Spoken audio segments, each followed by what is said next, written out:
ان کو یہ سب کچھ ادا کیا تاکہ وہ عبادت گزار بنے۔ اور داؤد علیہ السلام کی بھی ہم یہاں بھی ذکر آیا، پیچھے بھی ذکر گزر چکا۔ تو ایوب علیہ السلام کیا تھے، ان کو اللہ تعالیٰ نے پہلے بہت مال و اسباب دیا تھا۔ شیطان نے آ کے کہا کہ اللہ ان کے پاس سب کچھ ہے اس لیے یہ آپ کی عبادت میں مگن ہے، لیکن پھر کیا ہوا، اللہ تعالیٰ نے جب ان سے سب کچھ لے لیا، ایون کہ ان کے گھر والے اور بچے وہ سب بھی چلے گئے، اور ان کو جسم کی بھی ایسی بیماری لاحق ہو گئی کہ وہ خود بھی چلنے پھرنے سے قاصر تھے، ان کی عبادت اور اللہ تعالیٰ سے تعلق میں کوئی کمی نہیں آئی۔ لیکن جب تکلیف اتنی بڑھ گئی کہ اب ان کو عبادت میں مشکل ہونے لگی، تو تب انہوں نے بس یہ کہا انی مسنی الضر وانت ارحم الراحمین، کہ مجھے تکلیف پہنچی ہے اور آپ سب سے زیادہ رحم کرنے والے ہیں۔ اللہ تعالیٰ فرماتے ہیں کہ ان کی دعا اللہ نے قبول کی، اور پھر ان کو پہلے سے زیادہ بڑھ کے نعمتیں عطا فرمائیں، اور پھر بھی ان کے بندے شکر گزار بندے ویسے ہی رہتے ہیں، وہ اسی طرح شکر گزار رہتے ہیں ہر حال میں۔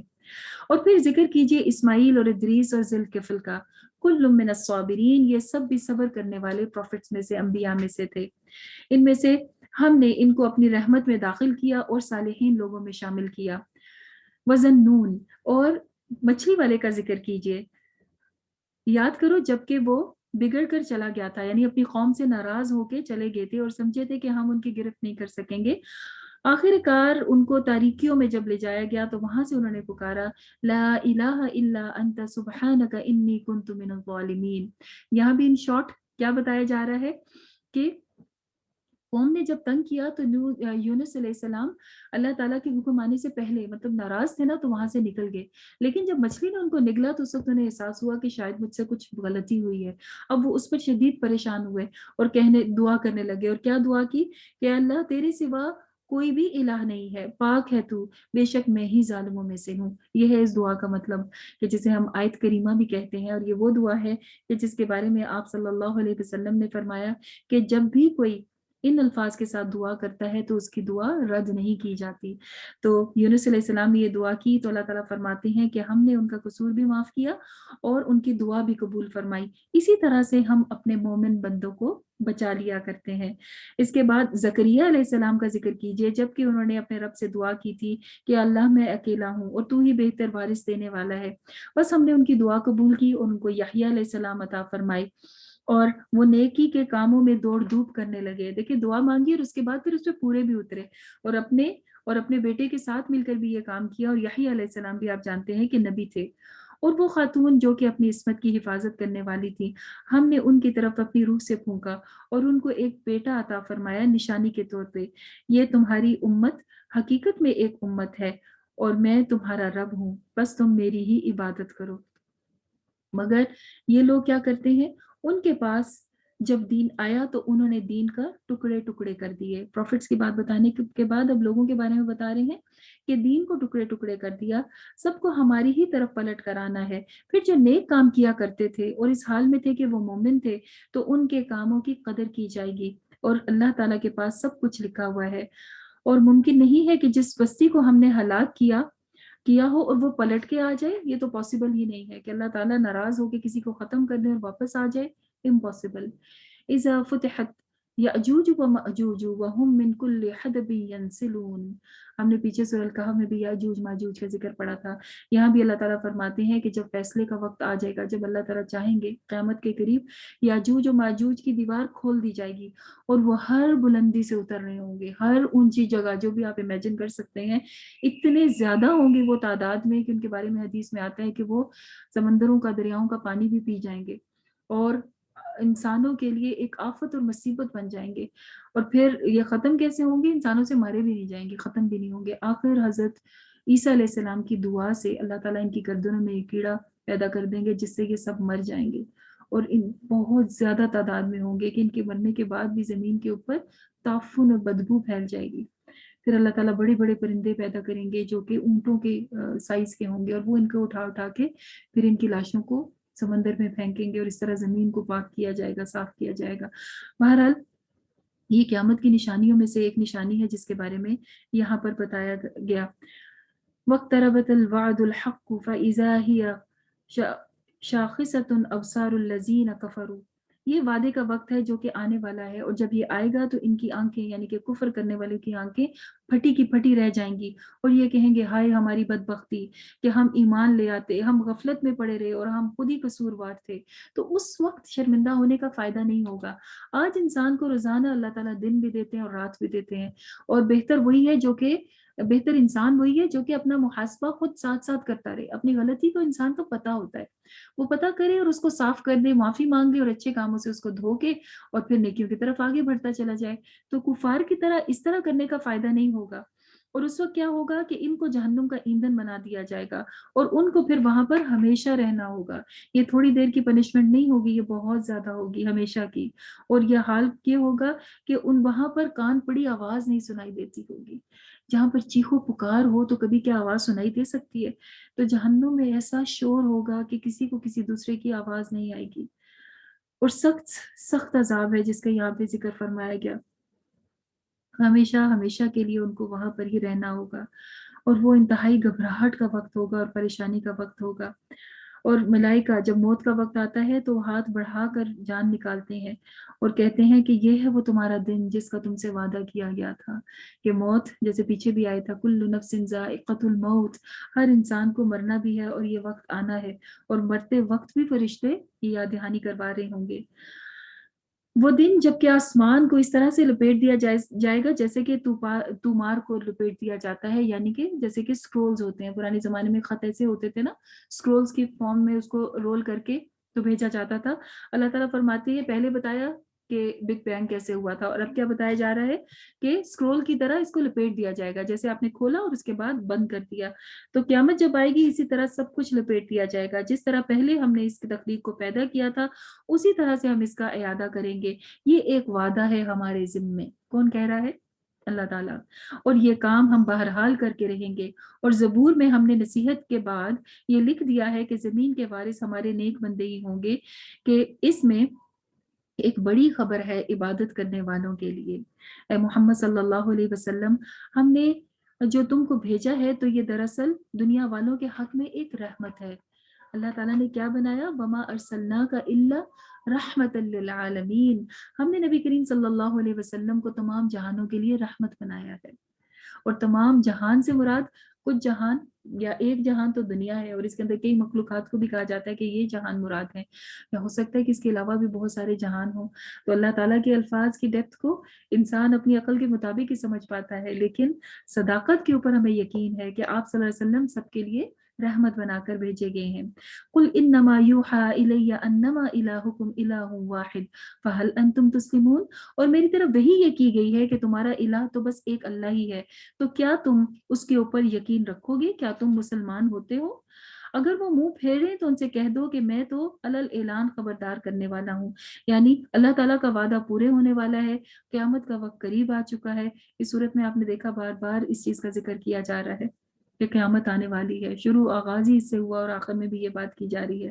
پھر فرمایا آخر کار رسول اللہ صلی اللہ علیہ وسلم نے کہا کہ اے میرے رب، حق کے ساتھ فیصلہ کر دو، اور لوگوں تم جو باتیں بناتے ہو اس کے مقابلے میں ہمارا رب رحمان ہی ہمارے لیے سہارا کافی ہے۔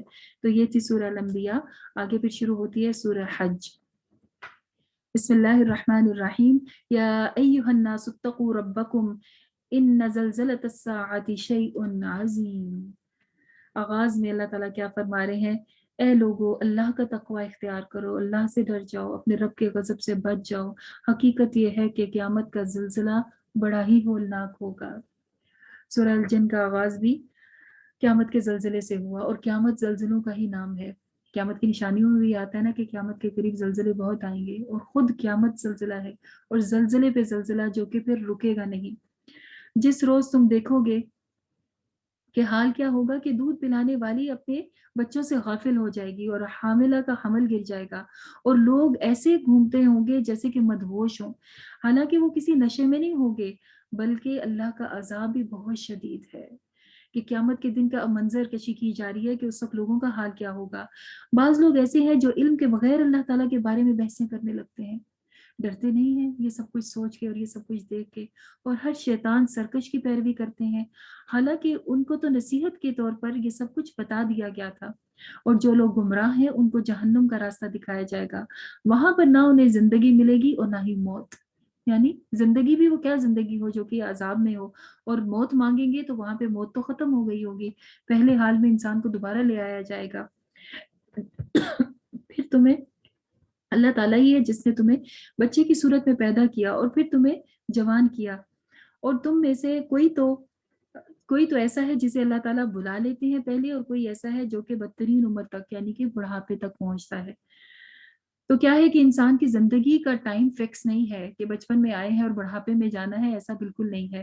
ہم دیکھتے ہیں بعض اوقات بچے مردہ بھی پیدا ہوتے ہیں، پیدا ہوتے بھی مر جاتے ہیں، یعنی کہ انسان کا آنا اور جانا اس کا ٹائم اللہ تعالیٰ ہی کو معلوم ہے۔ تو کسی کو اللہ تعالیٰ جلدی بلا لیتے ہیں اور کسی کو بڑی عمر تک بھی لے کر جاتے ہیں۔ تو تم دیکھتے نہیں ہو کہ زمین کیسے سوکھی ہوئی تھی، پھر اس پہ ہم نے بارش برسائی اور پھر سے وہ زندہ ہوئی اور اس کے اوپر پودے اگنے لگے، یعنی زمین بھی اسی طرح سے مرتی ہے اور پھر جیتی ہے، انسان بھی اسی طرح سے آتا ہے، مرے گا اور اس کے بعد دوبارہ اٹھ جائے گا۔ تو یہ ایک سائیکل ہے جس کی ایگزامپلز اللہ تعالیٰ نے زمین میں بھی بکھیری ہوئی ہیں تاکہ انسان ان کو دیکھ کر اللہ کو یاد کرتا رہے۔ دیکھیے دو طرح کی آیات ہیں جس کے ہم نے پہلے بھی بات کی تھی نا، کہ ایک وہ آیات ہیں جو قرآن مجید میں لکھی ہوئی ہیں، آیت کا مطلب ہوتا ہے نشانی، ایویڈنس، سائنس۔ تو کچھ آیات اللہ تعالیٰ نے قرآن میں لکھی ہیں اور باقی آیات کائنات میں بکھیر دی ہیں۔ جب قرآن کھولتے ہیں تو ہمیں یہ آیات ملتی ہیں جن سے ہم اللہ تعالیٰ کے قریب ہوتے ہیں، جب ہم قرآن بند کرتے ہیں تو ہمیں ہر طرف اللہ تعالیٰ کی آیات، نشانیاں دکھائی دیتی ہیں۔ جیسے یہ زندگی موت کا بتایا تو ساتھ پھر مٹی کے بھی اور زمین کے بھی مرنے اور جینے کا اور اس کے اوپر پودے اگانے اور اس کے بعد ختم ہونے کا ذکر کیا۔ وَأَنَّهُ يُحْيِي الْمَوْتَى وَأَنَّهُ عَلَى كُلِّ شَيْءٍ قَدِيرٌ، اور یہ کہ اللہ تعالیٰ مردوں کو زندہ کرے گا اور وہ ہر چیز پر قادر ہے۔ وَأَنَّ السَّاعَةَ آتِيَةٌ لَا رَيْبَ فِيهَا، اور یہ کہ قیامت کی گھڑی آنے والی ہے، اس میں کوئی شک نہیں ہے۔ وَأَنَّ اللَّهَ يَبْعَثُ مَن فِي الْقُبُورِ، اور یہ کہ اللہ تعالیٰ ہر کسی کو اٹھا دیں گے جو بھی آج قبروں میں پڑے ہوئے ہیں، جو مر بھی چکے ہیں منو مٹی نیچے یا جس بھی طرح سے مرے ہیں، اللہ تعالیٰ اٹھانے پر قادر ہے، اور یہ وقت بھی آنا ہے۔ جیسے آج کے ہم ایویڈنس دیکھ رہے ہیں، یہ بھی آنے والا فیوچر کا ہے، تو اس کے اوپر یقین ہمارا پختہ کیا جا رہا ہے۔ بعض اور لوگ ایسے ہیں جو کسی علم اور ہدایت اور روشنی بخشنے والی کتاب کے بغیر اپنی بات کے اوپر اڑ جاتے ہیں، یعنی اللہ تعالیٰ تو آپ کو علم بھی دے رہے ہیں، ہدایت بھی دے رہے ہیں اور ایک سچی کتاب بھی، لیکن ان کے پاس ایسا کچھ بھی نہیں ہوتا، اس کے باوجود اپنی بحث میں آگے نکلتے ہیں اور اپنی بات سے ٹلتے نہیں ہیں۔ ایسے شخص کے لیے دنیا میں بھی رسوائی ہے اور قیامت کے دن بھی اللہ تعالیٰ ان کو عذاب کا مزہ چکھائیں گے۔ یہ ہے تیرا وہ مستقبل جو تم نے اپنے ہاتھوں سے تیار کیا، مطلب اس دن پھر نامہ اعمال پکڑایا جائے گا اور کہا جائے گا یہ تمہارا فیوچر تمہارے اپنے ہاتھ میں ہے، ورنہ اللہ اپنے بندوں پر ظلم کرنے والا نہیں ہے۔ جب بھی نامہ اعمال کی دیکھیں بات آتی ہے تو اللہ تعالیٰ یہی بتاتے ہیں، اللہ تعالیٰ کسی کے ساتھ بھی ذرہ برابر زیادتی نہیں کریں گے، اللہ تعالیٰ ظلم کرنے والے نہیں ہیں۔ تو نامہ اعمال پھر کون بناتا ہے؟ ہم خود ہی بناتے ہیں نا، ہم اچھا کریں یا برا وہی اس کے اندر لکھا جاتا ہے، اور انسان قیامت کے دن بھی اس کے اوپر گواہی دے گا کہ ہاں یا اللہ یہ جو کچھ بھی آپ نے ہمارے ساتھ کیا ہم اسی کے مستحق تھے۔ جہنم میں جانے والوں بھی جب جا رہے ہوں گے تو یہی کہہ رہے ہوں گے، اور لوگوں میں سے کوئی ایسا ہے جو کنارے پر رہ کر اللہ کی بندگی کرنا چاہتا ہے، اگر فائدہ ہوا تو مطمئن ہو جاتا ہے اور اگر کوئی مصیبت آتی ہے تو پلٹ جاتا ہے، اس کی دنیا بھی گئی اور آخرت بھی گئی۔ یہ ان لوگوں کے لیے بتایا جا رہا ہے جو کہ دین اور دنیا دونوں ساتھ ساتھ چلانا چاہتے ہیں، مطلب نہ دنیا کا کوئی نقصان ہو نہ ہی دین کا، تو ایسا پاسبل نہیں ہے۔ آپ نے دیکھا جب صحابہ دنیا چھوڑ کر دین کی طرف آئے تو کیا دنیا ان سے چھوٹی نہیں تھی؟ کیا نعمتیں ان کو کم نہیں ملی تھی؟ یا ایسا نہیں ہوا کہ کسی کو دین کی وجہ سے کوئی نقصان اٹھانا پڑا ہو، جیسے کہ کئی بار جنگیں بھی کرنی پڑی اور بھی بہت ساری چیزیں، کسی کو اپنے رشتہ دار چھوڑنے پڑے، کسی کو مال و اسباب اور جائیدادیں چھوڑنی پڑی۔ تو دنیا کی طرف جانے والے کو دین کا کمپرومائز کرنا پڑتا ہے، اور جو دین کی طرف آتا ہے اس کو دنیا کو کمپرومائز کرنا پڑتا ہے۔ ہاں اس کے ساتھ اگر اللہ تعالیٰ دینا چاہے تو یہ اللہ تعالیٰ کی اپنی مرضی ہے، جیسے کہ ابھی ہم نے انبیاء کے بارے میں پڑھا نا، حضرت داؤد، سلیمان اور ایوب علیہ السلام کے بارے میں، کہ اللہ تعالیٰ اگر دنیا بہترین بھی دے تو اللہ تعالیٰ قادر ہیں، لیکن یہ کہ جو اپنا ایٹیچیوڈ ایسا رکھتے ہیں کہ یہ بھی نہیں چھوٹنا چاہیے اور یہ بھی نہیں چھوٹنا چاہیے، بالکل کنارے پہ رہتے ہیں، تو آپ جانتے ہیں جو کنارے پہ رہتا ہے اس کا گرنا کتنا آسان ہوتا ہے، بچتا وہی ہے جو کہ بالکل بیچ میں اندر آ کے بیٹھ جائے۔ تو یہ کنارے پہ رہنے والوں کے لیے صرف یہ نہیں کہ آخرت کا نقصان ہے، اللہ تعالیٰ فرما رہے ہیں دنیا بھی ان کی گئی اور آخرت بھی، دونوں کا نقصان اٹھا لیا۔ پھر وہ اللہ کو چھوڑ کر ان کو پکارتے ہیں جو نہ انہیں فائدہ دے سکتے ہیں اور نہ ہی نقصان دے سکتے ہیں، اور وہ گمراہی میں پڑے ہوئے ہیں۔ وہ پکارتا ہے جس کا نقصان اور فائدہ ان کے ہاتھ میں نہیں ہے۔ وہ کتنے برے مولا ہیں، مطلب کتنے برے دوست ہیں اور ان کے رفیق ہیں کہ جن کو یہ اللہ کو چھوڑ کر پکارتے ہیں۔ ان کے برعکس ایمان والے ایسے ہیں جو کہ اللہ پر، صرف اللہ پر، ایک خدا پر ایمان رکھتے ہیں اور نیک کام کرتے ہیں۔ بدلے میں اللہ تعالیٰ ان کو جنتیں دیں گے جن کے نیچے نہریں بہتی ہوں گی اور وہ اس میں ہمیشہ رہیں گے۔ جو شخص یہ گمان رکھتا ہے کہ اللہ دنیا و آخرت میں ان کو کوئی مدد نہیں کر سکتا، اسے چاہیے کہ ایک رسی کے ذریعے آسمان تک پہنچے، اس میں شگاف لگا لے اور پھر دیکھ لے کہ اس کے لیے کیا تدبیر کی گئی ہے۔ یہ بھی ایک قسم کی آپ سمجھے کہ جلد بازی کی سی مثال دی جا رہی ہے کہ انسان جب دعائیں مانگتا ہے اللہ تعالیٰ سے کے اوپر یقین رکھتا ہے تو بس کہتا ہے کہ میں نے مانگی مانگی اور ادھر قبول ہو جائے۔ اللہ تعالیٰ فرماتے ہیں اگر تمہارے اپنے کنٹرول میں ہے نا، یا تم خود اس کو نظام کو چلانا چاہتے ہو تو جاؤ آسمان کے اوپر جا کے کھول کے دیکھ لو اور اس کے اندر جو تدبیر کی گئی ہے اس کو کھول لو۔ ایسی ہی کھلی کھلی باتوں کے ساتھ ہم اس قرآن کو نازل کرتے ہیں اور ہدایت دینے والوں کے لیے اس کے اندر نصیحت ہے کہ وہ سمجھ جاتے ہیں، صبر کے ساتھ رہتے ہیں اور اللہ تعالیٰ پر یقین رکھتے ہیں۔ اور جو لوگ ایمان لائے اور جو یہودی اور عیسائی اور نصاری اور مجوس یعنی کہ ڈفرینٹ ریلیجنز ہیں جن کا نام لیا جا رہا ہے، اور جن لوگوں نے شرک کیا، ان سب کے درمیان قیامت کے دن فیصلہ کر دیا جائے گا۔ ہر چیز اللہ کی نظر میں ہے۔ کیا تم دیکھتے نہیں ہو کہ اللہ کے آگے سب چیزیں جھکی ہوئی ہیں، چاہے وہ آسمان میں ہیں یا زمین میں، سورج ہے، چاند ہے، ستارے ہیں، پہاڑ، درخت، جانور یا بہت سے انسان بھی، اور بہت سے وہ لوگ بھی کہ جن کے اوپر عذاب کے وہ مستحق ہو چکے ہیں۔ اور جسے اللہ تعالیٰ ذلیل و خوار کر دیتا ہے اسے پھر کوئی بھی عزت دینے والا نہیں ہے۔ اللہ کرتا ہے جو وہ چاہتا ہے۔ تو اللہ کے آگے سب جھکے ہوئے ہیں۔ کائنات کی تمام چیزیں تو ہیں ہی، لیکن یہ کیا کہا کہ انسانوں میں سے بھی بہت سے انسان اللہ تعالیٰ کے آگے جھکتے ہیں، جیسے کہ مسلمان اور اللہ کو ماننے والے بھی۔ یہ دو فریق ہیں جن کے درمیان اللہ اپنے معاملے کا فیصلہ کر دے گا۔ ان میں سے وہ لوگ جنہوں نے کفر کیا ان کے لیے آگ کے لباس ہوں گے اور ان کے سروں کے اوپر کھولتا ہوا پانی ڈالا جائے گا جن سے ان کی کھالیں پگھل جائیں گی اور پیٹ اندر تک گل جائے گا۔ اور اس کی خبر ہم تمہیں دیتے ہیں کہ ان کو لوہے کے گرز مارے جائیں گے، ہتھوڑے مارے جائیں گے۔ جب کبھی وہ گھبرا کے جہنم سے بھاگنے کی کوشش کریں گے تو انہیں واپس اس میں دھکیل دیا جائے گا اور کہا جائے گا چکھو اب جلنے کا عذاب۔ یہ ایک تھوڑا سا نقشہ کھینچا گیا ہے جہنم کا کہ جہنمی کے ساتھ کیا ہوگا، اور بتانے کا مقصد کیا ہے کہ وارن کیا جائے۔ اس کو ہم امیجن ابھی سے کر لیں اور پھر بچنے کی کوشش کریں۔ اور ایمان والوں کا حال یہ ہوگا کہ جو ایمان لائے اور نیک عمل کرتے رہے۔ دو چیزیں ریکوائرڈ ہیں، ایمان اللہ پر اور نیک کام۔ تو ان کے لیے جنتیں ہوں گی جن میں انہیں داخل کیا جائے گا، ان کے نیچے نہریں بہتی ہوں گی، اور سونے کے انہیں کنگن کڑے پہنائے جائیں گے اور موتیوں سے وہ آراستہ ہوں گے، اور ان کے لباس وہاں پر ریشم کے ہوں گے، اور پاکیزہ چیزیں انہیں دی جائیں گی، الطیب، اور پاکیزہ بات کی طرف وہ بلائے جائیں گے، وہدو الی صراط الحمید، اور وہ سیدھے تعریف والے راستے کی طرف بلائے جائیں گے۔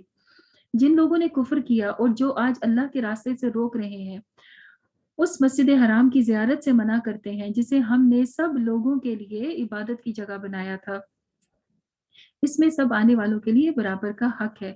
اس مسجد حرام میں جو بھی سیدھے راستے کی طرف سے ہٹاتا ہے اور ظلم کا راستہ اختیار کرتا ہے ان کو ہم عذاب کا مزہ چکھائیں گے۔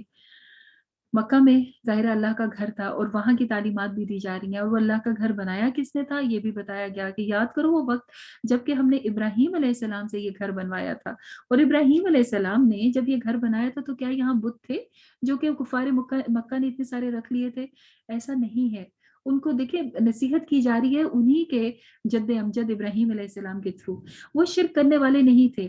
اللہ تعالیٰ نے ان سے کہا تھا کہ میرے گھر کو صاف کر دیجئے طواف کرنے والوں کے لیے، رکوع کرنے والوں کے لیے اور سجدہ کرنے والوں کے لیے، اور لوگوں کو حج کے لیے بلائیے۔ اس کے بارے میں ہمیں پتہ چلتا ہے کہ ابراہیم علیہ السلام نے جب اللہ کا گھر بنا لیا تو اللہ تعالیٰ نے یہ حکم دیا تھا وَأَذِّن فِي النَّاسِ بِالْحَجِّ، لوگوں کو حج کے لیے بلائیے۔ تو انہوں نے کہا کہ یا اللہ میرے آگے تو بھی کوئی بھی موجود نہیں ہے، تو اللہ تعالیٰ نے فرمایا تھا کہ آپ پکاریے، اور پکار سنانا میرا کام ہے۔ اور اس وقت جب ابراہیم علیہ السلام نے یہ پکار دی تھی اور لوگوں کو حج کے لیے بلایا تھا تو ہر اس انسان نے لبیک کہا تھا، اور اتنی بار لبیک کہا تھا جتنی بار اس نے اللہ کے گھر کا حج کرنا ہے۔ تو یہ کام اللہ تعالیٰ کا تھا. اللہ تعالیٰ فرماتے ہیں کہ آپ کہہ دیجئے پکارنا بچانا اللہ تعالیٰ کا کام ہے. پھر یہ لوگ آئیں گے، کوئی پیدل آئے گا، کوئی اونٹ پر آئے گا، کوئی سواریوں پہ بیٹھ کر آئے گا تاکہ وہ فائدے حاصل کرے اور یہاں پر پہنچے. اور یہ چند دن ہے مقرر جس کے اندر حج کیا جاتا ہے اور اللہ کے نام پر جانور قربان کیے جاتے ہیں. اور پھر یہ کہ اللہ تعالیٰ تنگ دستی سے تمہیں فراغ دلی کی طرف لے کر آتا ہے اور پھر تمہارے تمام میل کچیل تم سے دور کرتا ہے اور تمہاری نظریں پوری کرتا ہے. اور یہ قدیم گھر کا طواف کرتے ہیں، پرانا گھر یہاں پہ کہا گیا بیت اللہ کو. یہ تھا تعمیر کعبہ کا مقصد. اور جو کوئی اللہ تعالیٰ کے قائم کردہ حدود کے احترام کرے گا تو وہ اللہ تعالیٰ کے نزدیک کے نزدیک اس سے بہتر بدلہ پائے گا. اور تمہارے لیے مویشی جانور حلال کر دیے گئے سوائے ان کے کہ جن کے بارے میں تمہیں پہلے بتا دیا گیا. بس بتوں کی گندگی سے بچو. اللہ کے گھر کا کیا کہا گیا؟ وہ پاک ہے. اور بت کیا ہے؟ گندگی ہے. جھوٹی بات سے بھی پرہیز کرو. بتوں کی گندگی سے بھی بچو اور جھوٹی باتوں سے بھی بچو کیونکہ وہ بھی گند ہے. یکسو ہو کر اپنے رب کی پیروی کرو اور اس کے ساتھ کسی کو شریک نہ ٹھہراؤ. گویا کہ وہ اور جو کوئی بھی اللہ تعالیٰ کے ساتھ شرک کرے تو گویا وہ آسمان سے گرا اور آ کے زمین پر نیچے گر گیا اور پرندے اسے اچک کر لے گئے یا ایسی جگہ پر پھینک دیا کہ جہاں پر اس کے ٹکڑے ٹکڑے ہو گئے. شرک کرنے والے انسان کے بارے میں بتایا جا رہا ہے کہ وہ اللہ تعالیٰ نے تو اتنا بڑا اسے مقام دیا تھا انسان بنا کر، لیکن اس نے شرک کیا تو اپنے آپ کو اتنا اپنی توہین کی کہ جیسے آسمان سے کسی کو گرایا جائے اور اس کے بعد اس کے ٹکڑے ٹکڑے ہو جائیں. اللہ تعالیٰ فرماتے ہیں ہر امت کے لیے ہم نے قربانی کا ایک طریقہ مقرر کیا ہے تاکہ امت کے لوگ ان جانوروں پر اللہ تعالیٰ کا نام لیں اور جو اس نے ان کے لیے بخشے ہیں یعنی انہیں دیے ہیں اللہ کا نام لے کے قربان کریں. اور یہ کام آپ جانتے ہیں حاجی بھی کرتے ہیں اور غیر حاجی بھی جو کہ عید الاضحیٰ کے اوپر قربان کیے جاتے ہیں. پھر یہ کہ اللہ کو پکارنے والے ایسے ہیں کہ جب اللہ تعالیٰ کا نام ان کے آگے اللہ کا ذکر کیا جاتا ہے تو ان کی جلدیں کانپنے لگتی ہیں اور وہ صبر کرتے ہیں اس کے اوپر جو ان کو پہنچا. اور وہ نماز کو قائم کرنے والے ہیں جو اللہ تعالیٰ نے ان کو رزق عطا فرمایا اس میں سے خرچ کرتے ہیں. اور قربانی کرو یا اونٹوں کی بھی کہ یہ بھی اللہ تعالیٰ کی نشانیوں میں سے ہے کہ اللہ تعالیٰ نے اتنے بڑے ہیوج اینیمل کو ہمارے لیے مسخر کر دیا. اگر اللہ تعالیٰ چاہتے تو وہ وائلڈ بھی ہو سکتا تھا، لیکن یہ کہ اس کو بھی قربان کیا جاتا ہے اللہ کی راہ میں. اور پھر یہ کہ جو اللہ تعالیٰ تمہیں عطا کرتے ہیں اس کے اوپر شکر کرو کہ اللہ تعالیٰ نے تمہیں یہ جو عطا کیا. اللہ تعالیٰ کو ان کا گوشت نہیں پہنچتا اور نہ ہی خون. ہاں جو پہنچتا ہے وہ ہے تمہارا تقویٰ، جس تقویٰ سے تم اس کو خرچ کرتے ہو. تو یہ مقصد ہے قربانی کا بھی جو کہ قربانی کرتے ہوئے بھی انسان کو یاد رکھنا ہوتا ہے.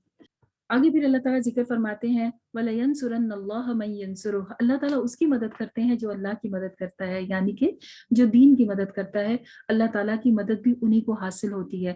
تو یہ یہاں پہ ہمیں ایک ٹپ بھی دی جا رہی ہے کہ اگر اللہ تعالیٰ کی مدد چاہیے تو پھر کیا کریں؟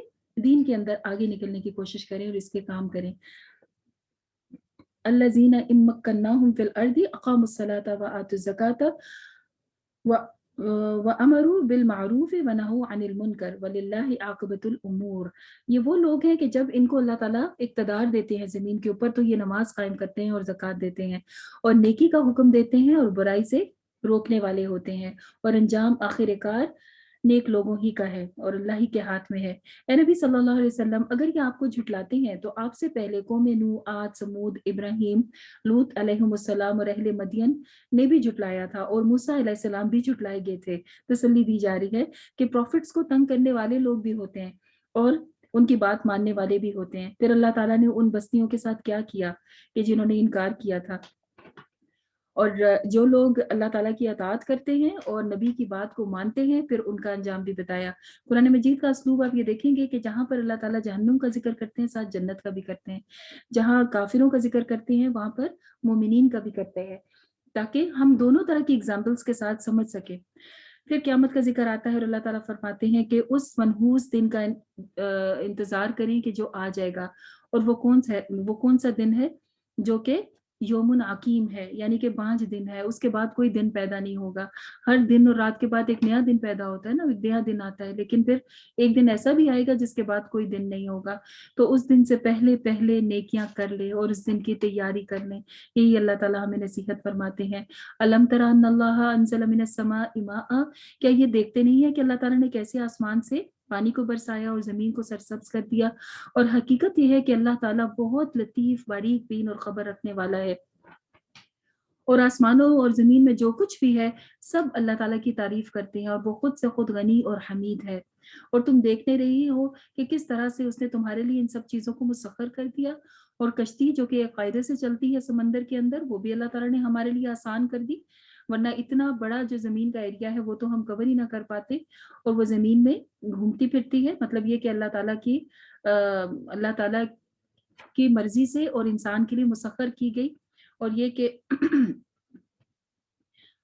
کہ وہی ہے جس نے کہ آسمان کو تھاما ہوا ہے، اور وہ اس کے اذن کے بغیر ورنہ زمین پہ گر سکتا تھا، اگر اللہ چاہے تو آسمان بھی زمین کے اوپر آ کے گر سکتا ہے۔ تو ان نعمتوں کے اوپر، ان چیزوں کے اوپر، اللہ تعالیٰ کی مخلوقات اور ان کی فرما برداری کے اوپر ہمیں غور کرنے کو کہا جا رہا ہے۔ ہر امت کے لیے ہم نے ایک عبادت کا طریقہ بنا دیا ہے، اور اسی کے اوپر یہ سب چلتے ہیں۔ تو اے محمد صلی اللہ علیہ وسلم، وہ اس معاملے میں آپ سے جھگڑا کیوں کرتے ہیں کہ جو طریقہ آپ بتا رہے ہیں اس کو مان کر کیوں نہیں دیتے؟ یہ لوگ اللہ کو چھوڑ کر دوسروں کی عبادت کرتے ہیں جس کے لیے اللہ تعالیٰ نے کوئی سند ہی نہیں اتاری، اور پھر ایک مثال سے سمجھاتے ہیں کہ جن کو یہ شریک ٹھہراتے ہیں کیا وہ ایسا کر سکتے ہیں؟ لوگوں کو ایک مثال دی جاتی ہے، غور سے سنو۔ جن معبودوں کو تم خدا کو چھوڑ کر پکارتے ہو وہ سب مل کر بھی ایک مکھی پیدا نہیں کر سکتے، بلکہ اگر مکھی ان سے کوئی چیز چھین کے لے جائے تو وہ اس سے چھڑا بھی نہیں سکتے۔